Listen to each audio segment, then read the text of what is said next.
প্রাথমিকভাবে শুরুটা হলো মাস্তুল দিয়ে, যেহেতু মাস্তুল আগামী 17 জুলাই প্রেক্ষাগৃহে আসছে।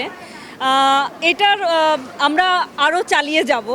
আশা করি যে বাংলাদেশের সিনেমার একটা নতুন কালচার বলতে নতুন অডিয়েন্স, এই যে নিউ জেনারেশন আমরা যেটাই বলি, তারা তৈরি হচ্ছে এবং প্রেক্ষাগৃহে যাওয়ার কিন্তু আরেকটা চল আবার নতুন করে তৈরি হচ্ছে।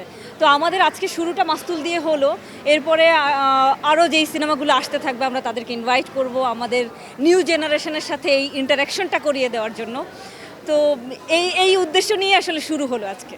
সিনেমা মানুষের গল্প বলে, জীবনের গল্প বলে, সেই গল্প বলার ধরন হয়তো আলাদা আলাদা, সেটাকে আমরা নানা নামে নাম দিয়েছি, মূলধারা, অফবিট, নানান কিছু। আমি আসলে এই নামকরণটাই মুছে দিতে চাই। সিনেমার গল্পগুলো দর্শকের কাছে পৌঁছাক, দর্শক নির্ণয় করুক যেটা গুড সিনেমা ওর ব্যাড সিনেমা। আমাদের দেশের অনুযায়ী এরকম মুভি আমাদের দরকার, এগুলো থেকে আমরা শিক্ষা নিতে পারি, অনেক কিছু জানতে পারি। এগুলো আসলে আমাদের ভবিষ্যতের জন্য, এগুলো অনেক ভালো কাজ করার জন্য অনুপ্রেরণা দেয়। তো সব মিলে আমার কাছে খুবই ভালো লাগছে। মুভিটা 17 তারিখে রিলিজ হবে, আমি অবশ্যই দেখতে যাব আমার ফ্রেন্ড সার্কেলের সাথে।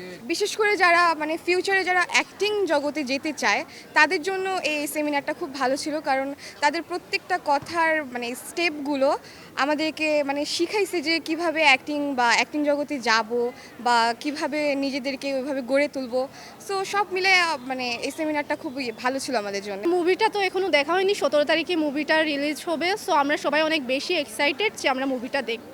অভিনয়টা নিজের ভিতর থেকে আসে, এইটা আমাদের যদি প্রতিভাটা আমাদের ফ্যামিলির জন্য বা যার জন্যই হোক, এটা আড়াল করা ঠিক না, এটা বাদ রাখা ঠিক না।